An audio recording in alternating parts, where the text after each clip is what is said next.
muna natin ang sinasabi sa 1 Corinthians 15, 1-4.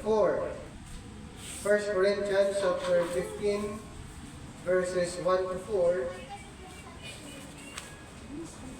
Moreover, brethren, I declare unto you the gospel which I preach unto you, which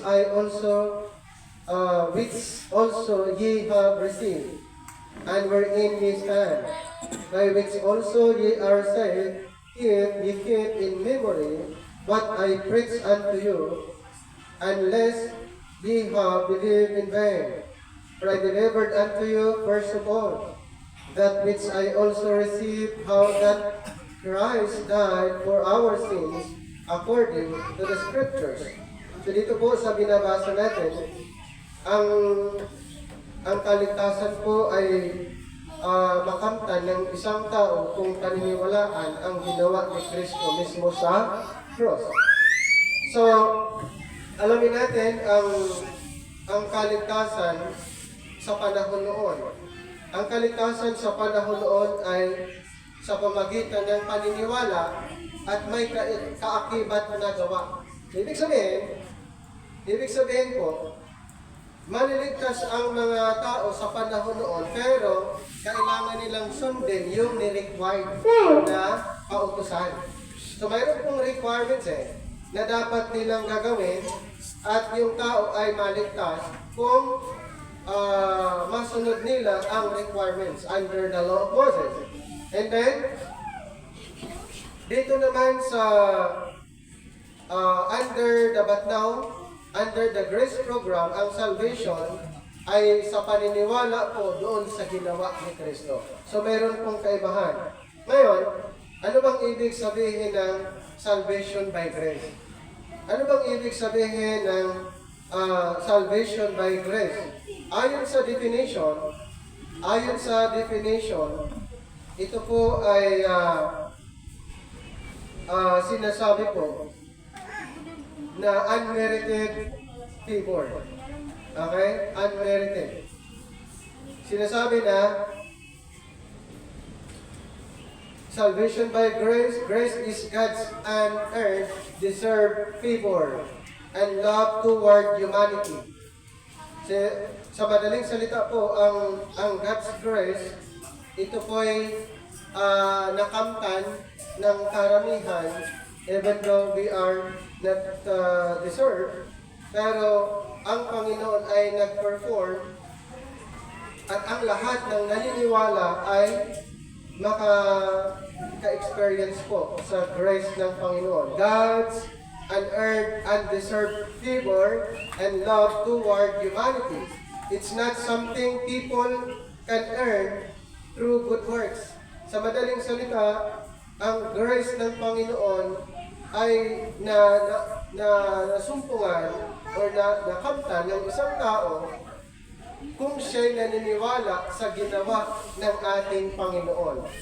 So it's not something people can earn through good works or religious rituals or moral behavior. It's a gift. So tandaan po natin, ang grace na na-mention po natin, it's a gift. Therefore, salvation is what? Gift. Regalo. Ang kaligtasan na nakamtan ng mga naniniwala sa ating Panginoon ay regalo. So, paano po nangyari yun?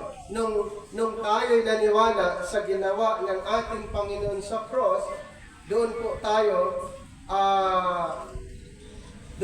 nakatanggap ng regalong kaligtasan or yung salvation by grace nung tayo'y naniwala. So, ulitin ko, salvation by grace. Sa Ephesians chapter 2, na-describe po doon ang tungkol sa kaligtasan. Anong sinasabi sa Ephesians chapter 2, 8 and 9? For by grace you have been saved through faith. And this is not your own doing, it is the gift of God, not a result of works, so that no one may boast. Dito po sa verse, kung mapapansin po natin, sinasabi, for by grace you have been saved through faith. Papaano daw naligtas ang isang tao? Through faith in Christ's finished work. Unlike before, ang salvation before, under the law of Moses, kailangan po nila mag-perform doon sa mga ni-required. Sa mga ni-required para sila maligtas. Example po doon yung mga offerings. Di ba nag-aalay sila ng mga animals? Nag-perform sila kung ano man ang mga ni-required, mga rituals na dapat nilang gagawin.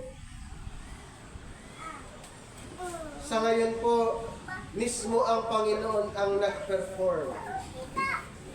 Hindi na po tayo ang nag-perform para maligtas. Ang nag-perform ang Panginoon. Para tayo maligtas, paniwalaan yung kanyang ginawa sa cross. For by grace you have been saved through faith. And this is not your own doing. Ulitin ko po, ang salvation ay hindi po sa pamagitan ng ating gawa. Sino po ang gumawa para tayo maligtas? Ang Panginoon. Siya na po mismo ang gumawa. Pero doon, under the law of Moses, sino po ang gumawa? Nag-perform para maligtas ang tao? Yung tao mismo. Pero wala pong nakakagawa lahat ng ni-required ng ating Panginoon that time. Kaya anong ginawa niya sa Romans chapter 10 verse 4? For Christ is the end of the law, for righteousness to everyone that believeth. Ang ginawa po ng ating Panginoon, since walang naka-perfect doon sa requirements, winakasan niya ang kautusan. So Christ is the end of the law, for righteousness to everyone that believeth.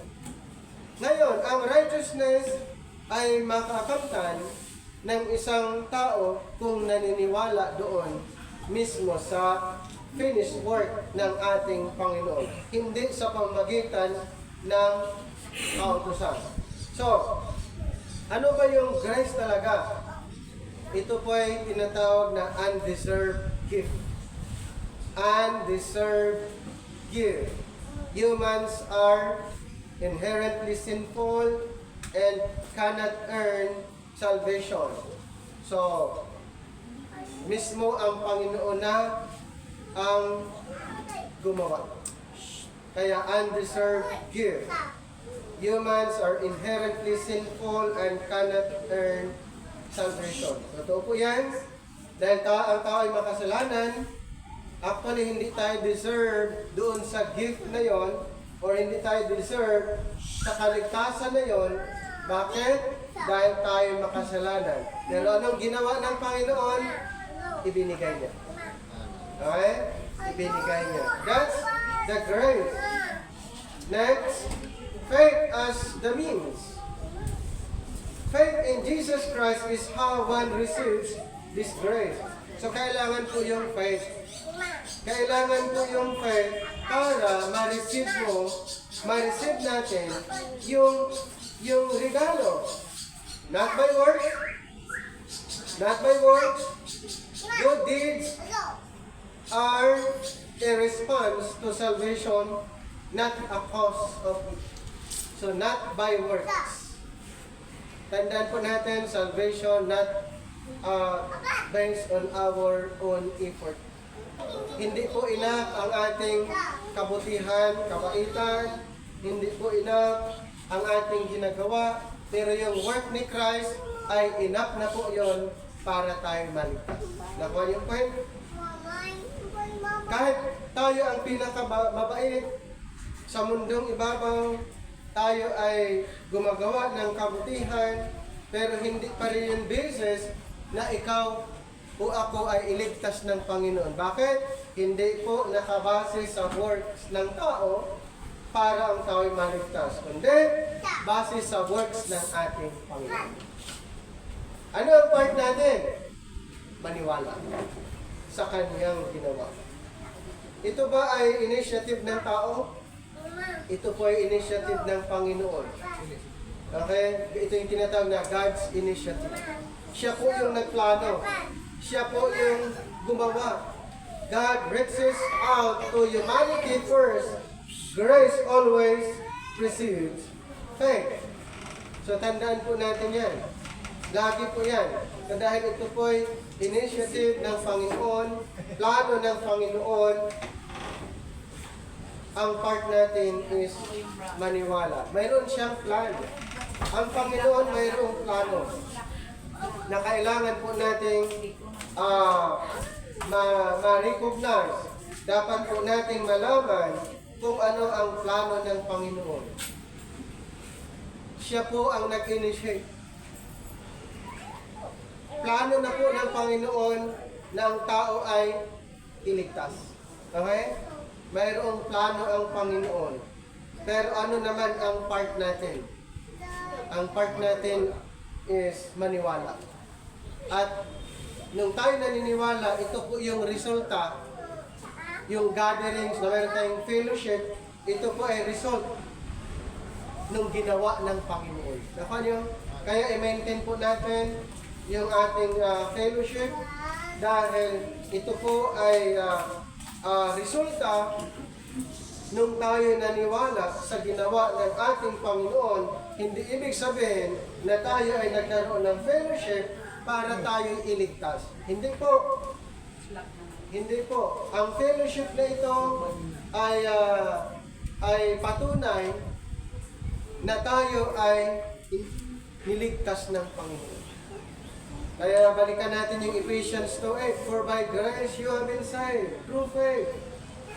Tapos sa verse 10, ano pong sabi doon sa verse 10? Ito po yung resulta. Ephesians chapter 2, verse number 10. For we are His workmanship, created in Christ Jesus unto good works. Ito pong ginagawa natin ay good works. We're created to do good works, which God had before ordained that we should walk in them. Tandaan po natin. Tandaan po natin kung bakit mayroon tayong ganitong klaseng gathering or fellowship. Hindi ibig sabihin ginagawa natin para tayo iligtas, kundi ang gathering na ito ay ginagawa natin dahil tayo ay kanyang niligtas.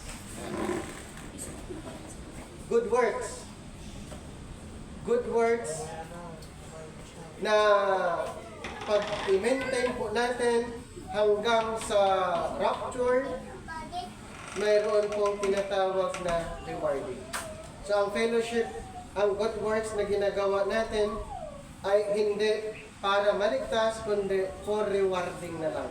Dahil tayo ay kanyang niligtas. So while salvation is by grace, Christian or the believers are called to live righteously. Ito po yung isa ng mga dapat nating tandaan. Since na tayo ay niligtas niya by His grace, ano po ang klaseng pamumuhay mayroon tayo? Ang klaseng pamumuhay na mayroon tayo dapat is to live righteously. Okay? To live righteously. Mayroong sinasabi sa Titus chapter 2, 11 to 12. For the grace of God that bringeth salvation hath appeared unto all men, teaching us that denying ungodliness and worldly lust, we should live soberly, righteously, and godly in this present world. Dito po na mapapansin po natin sa verse 12, the grace of God teaching us that denying ungodliness and worldly lust. And then, ano sabi niya? We should live soberly and righteously and godly. So, ayon sa Book of James, mayroong na-mention ay opposite yung kanyang pagka-describe. Kasi, ayon sa James, ang description niya sa paniniwala niya ay ikinukonekta niya doon sa Law of Moses. Kaya hindi po magka-align ang Law of Moses at saka yung the grace of God ay hindi po align. Kaya si James, sabi pa niya, faith by itself. Dito sa 2:17, if it is not accompanied by action, is dead. So dapat magkasama yon. Faith without works is dead, ayon kay James. Ano po yung works na sinasabi ni James? Yun po yung ni-required under the law of Moses. Dapat, ayon kay James, ang tao ay maituturing righteous, dapat niyang gagawin yung requirements. Yun ang ayon sa James chapter 2:17. Tuloy natin, salvation by grace, meaning that God saves people not because they deserve it, but because of His mercy and love, freely given through the life, death, and resurrection of Jesus Christ. Tandaan po natin kung bakit salvation by grace. Ibig sabihin, iniligtas tayo ng Panginoon, hindi ibig sabihin na deserve tayo.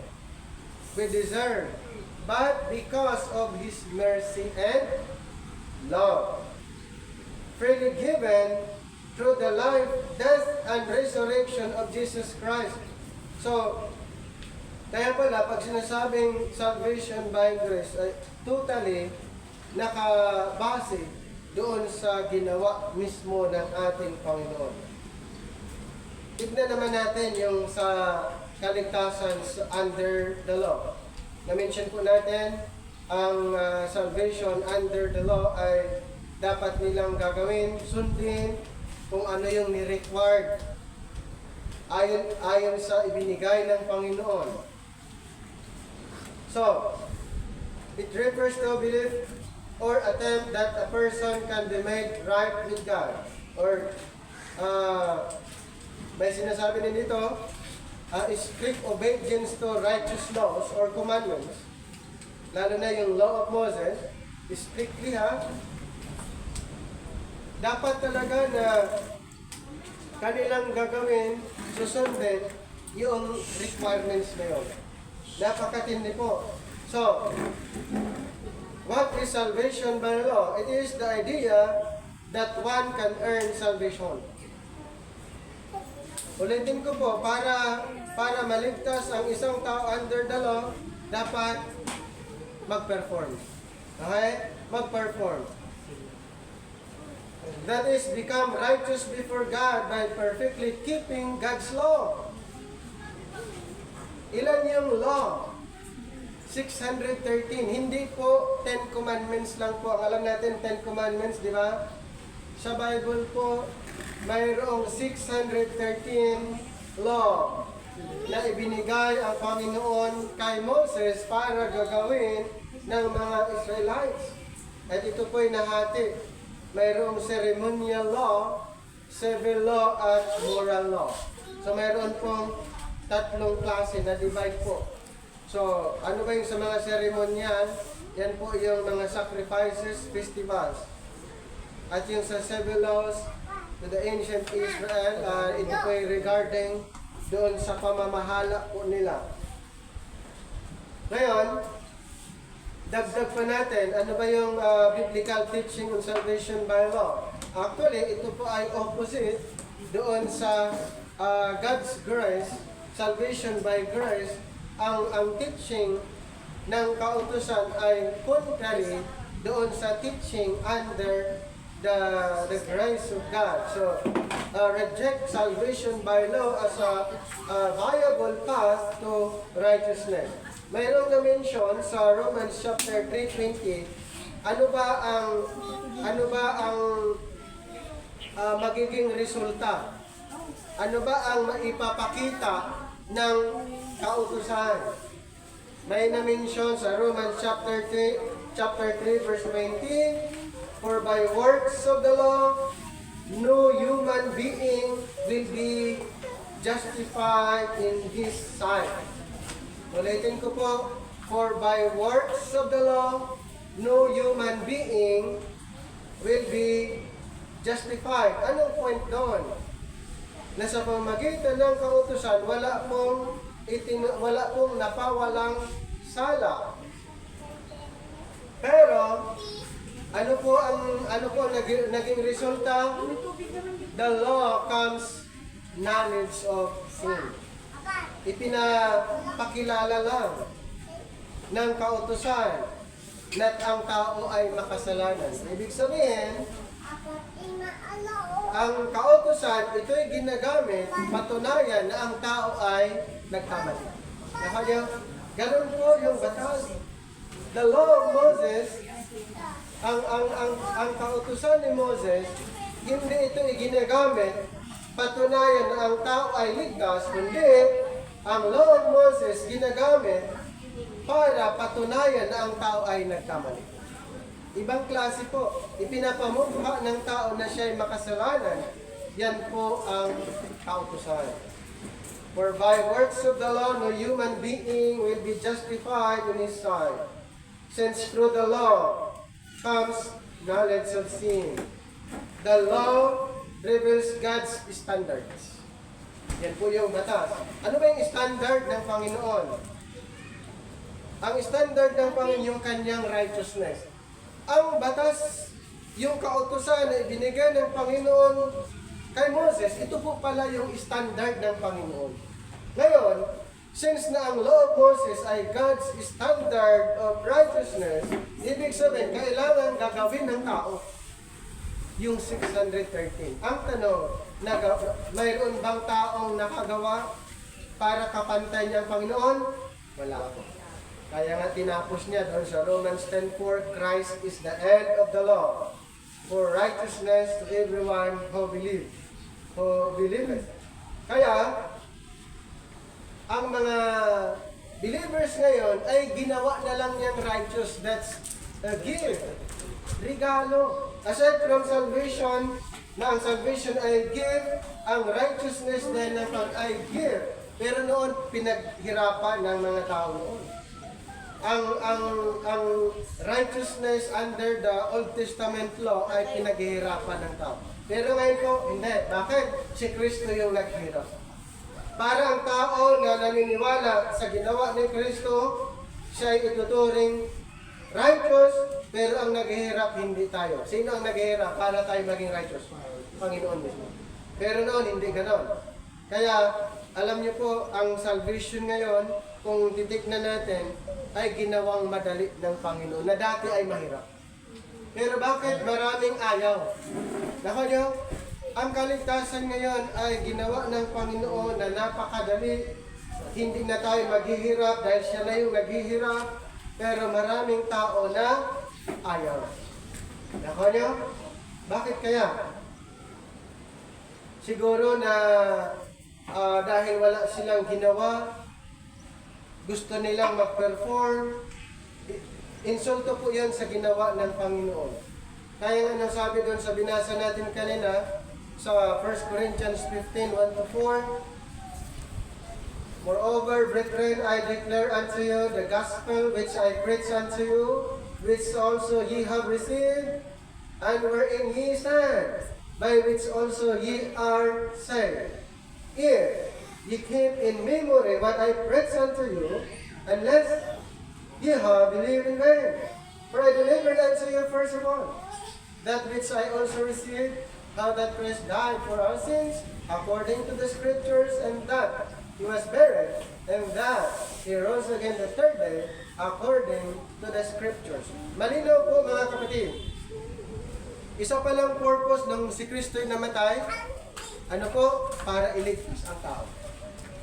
Nakuha niyo? Yung work ni Christ ay hindi po applicable doon sa isang group of people. Ang work ng Panginoon sa panahon ngayon ay para sa lahat. Ibig sabihin po, ang kaligtasan para sa lahat. Pati mga bata, pwedeng turuan ng kaligtasan. Hindi lang pang matanda, ituro ang kaligtasan. Ang salita ng Panginoon para sa lahat. Ang ginawa ng Panginoon sa cross, para sa lahat. Nakuha? Kaya, ipinapangaral natin. Ano pa yung sinasabi under the law of Moses? The law reveals God's standards, but it also reveals how far short humans fall from meeting those standards. Hindi kaya. Napakahirap po yung standard na yon. Kaya malayo at mahirap magawa ng tao ma-meet yung standard na yon. Doon ang una, tayo'y makasalanan. Hindi kaya. Dagdag pa natin, why salvation by law fails? Bakit hindi kaya na magawa ng kautusan? No one can keep the law perfectly. Wala talaga. Ano sabi doon sa James? Sabi pa nga ni James, kung mayroong kahit isa na hindi mo nasunod sa buong kautusan, ang i-consider pa rin na ang tao'y makasalanan. For whoever keeps the whole law but fails in one point has become guilty of all of it. So dapat talaga perfect na gagawin yung kautusan. Pag hindi, ay babalik siya sa 0. Okay? Sabihin natin 10. Nagawa mo yung 9, pero yung isa hindi, balik ka pa rin sa 0. Napakatindi po yung ni-required under the law of Moses. Idagdag pa natin, the law exposes sin, not saves from it. Ang kautusan ni Moses pala ay ipapamukha lang sa atin na tayo'y mali. Hindi tayo ililigtas doon sa kautusan na yon, kundi ipinapamukha lang sa atin, ipinakilala lang sa atin na ang taong ito makasalanan. Pero ang grace hindi yun yung tinitignan ng Panginoon yung ginawa ng tao, kundi yung work ng Panginoon na nasa atin. So the Lord exposes sin, not saves from it. Ano sabi sa Romans 7:7? Romans chapter 7 verse 7. What shall we say then? Is the law sin? God forbid. Nay, I had not known sin but by the law. For I had not known last except the law had said, thou shalt not covet. Yung batas, kung wala yung batas, hindi malalaman ng tao na siyempre ang kautusan ang nag-expose na ang tao na yon makasalanan. Ano pa? Ang sinasabi ng law of Moses, actually Christ fulfilled the law. Binasa natin kanina, Jesus Christ the fulfillment. Mayroong sinasabi sa Matthew chapter 5 na patunay po na isang purpose ng ating Panginoon nung siya'y dumating wakasan, i-abolish ang law of Moses. Dito po sa 5:17 to 18, think not that I am come to destroy the law or the prophets. I am not come to destroy, but to fulfill. For verily I say unto you, till heaven and earth pass, one jot or one tittle shall in no wise pass from the law till all be fulfilled. So only Christ fulfilled the law perfectly. Hindi kaya ng tao. Hindi kaya ng tao gagawin yung 613 law. ginawa ng Panginoon, tinapos ng Panginoon, inabolish ng Panginoon, at inintroduce niya yung kanyang biyaya. Nakuha niyo? Nung inabolish niya yun, ang ibinalik niya yung kanyang biyaya. Ngayon, maliligtas ba ang tao pag paniniwalaan siya? Yes. Noon, ang hirap po. Kailangan sundin ang buong kautusan. Mayroong isang arguments dito si Apostle Paul. Paul's argument sa Galatians. Paul strongly warns against trying to return to the law. Ito kasi po ang nangyari. Tinapos na nga ng Panginoon. During the time of Apostle Paul, mayroong mga believers na gustong balikan yung kautusan. Kaya ito yung sabi ni Apostle Paul dito sa Galatians. Paul strongly warns against trying to return to the law as a means of salvation. Ayon sa kanila, ganun po. Ang means of salvation, balikan yung kautusan, yung law of Moses. In Galatians, some Christians or believers were being taught they must obey the Mosaic law, including circumcision at yung iba pang mga ritual to be saved. Paul responded forcefully.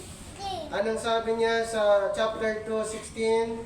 Galatians, a person is not justified by the works of the law, but by faith in Jesus Christ. Sinabi po niya yun, mga kapatid. Bakit po gusto nilang balikan yung law of Moses?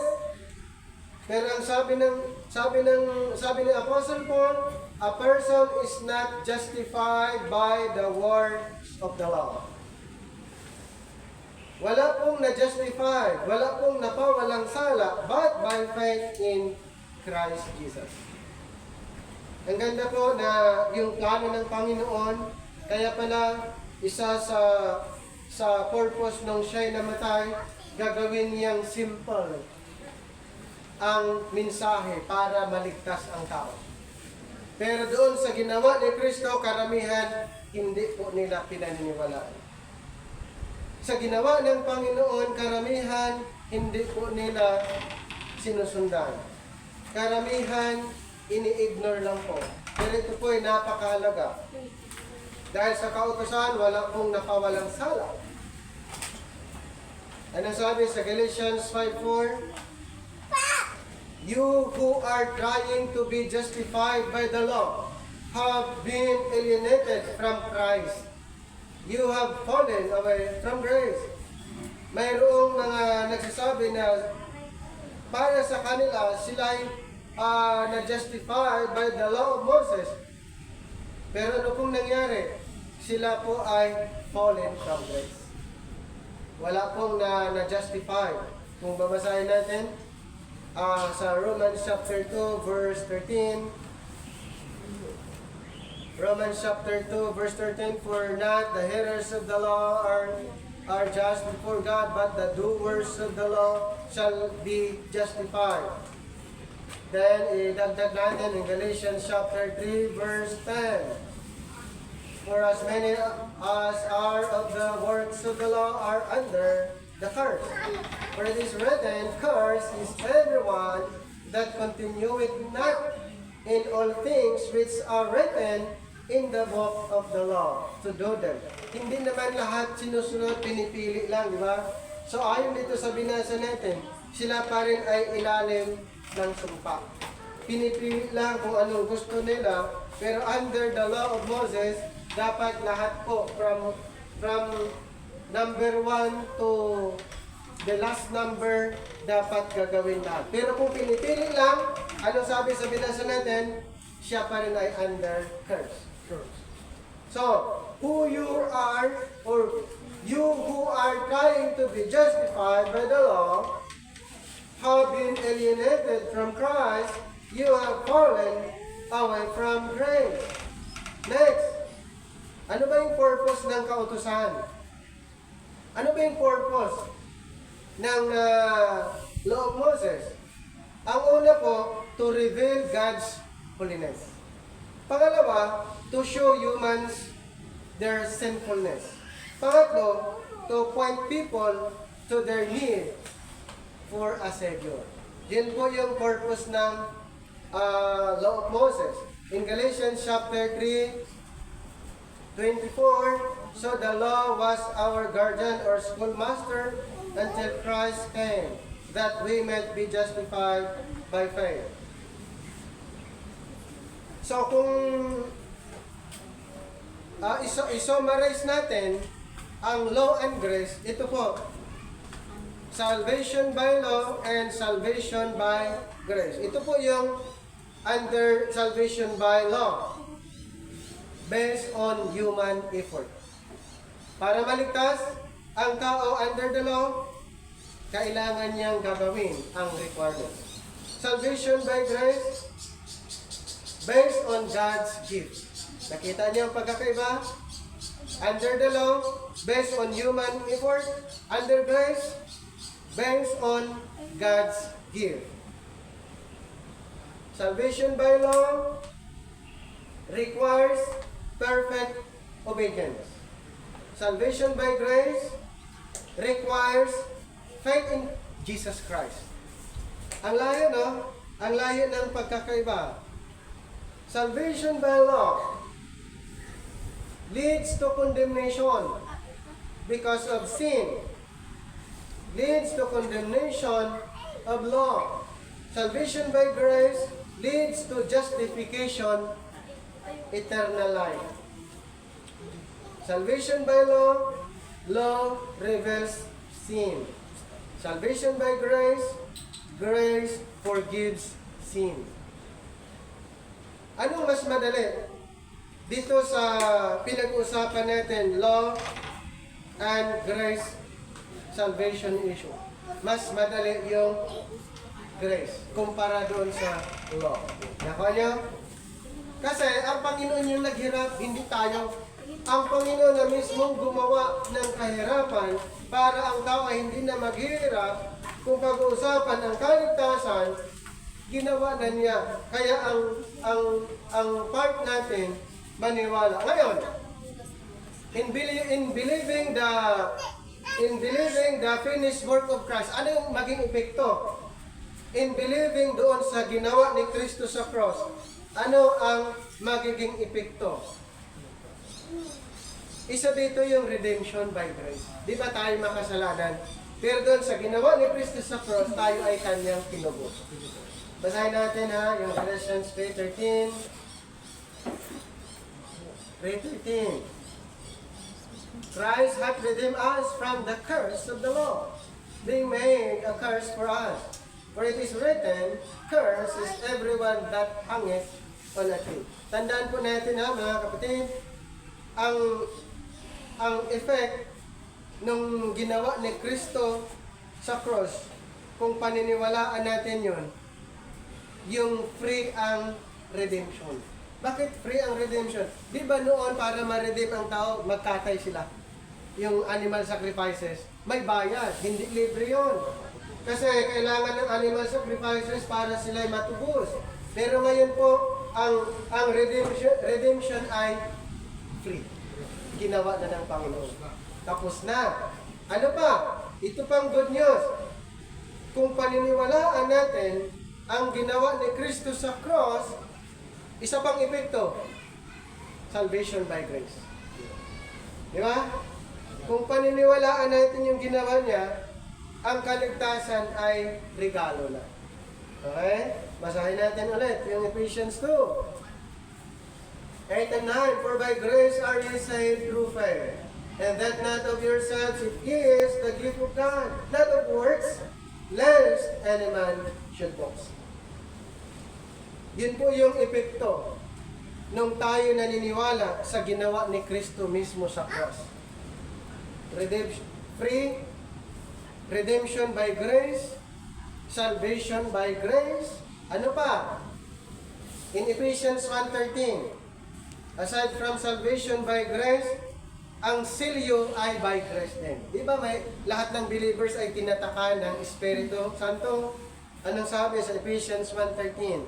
In whom ye also trusted after that ye heard the word of truth, the gospel of your salvation, in whom also after that ye believed, ye were sealed with that Holy Spirit of promise.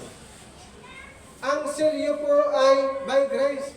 Bakit noon mayroon bang sinilyuhan na by grace? Wala pong ganon. Mayroon ding tatak noon pero mga ilan lang, pero hindi by grace. Kasi ang by grace ay hindi po walang pinipili dapat. Pero noon, mayroon pong mga pinipili lang para sila'y makakatanggap ng tatak. Pero under this present time, lahat ng naniniwala doon sa ginawa ni Kristo mismo sa cross, ay sinilyuhan niya by grace. Dagdag pa natin in Romans 3:24 to 26. Ito naman ay justification by grace. Ang ganda, no? Yung mararanasan natin lahat ng mga naniniwala totally by God's grace na po sa verse 24. Being justified freely by His grace through the redemption that is in Christ Jesus. Ano pong sinasabi dito? Ang justification po ay by grace. And aside from that, righteousness by grace. Romans chapter 3:24 to 26.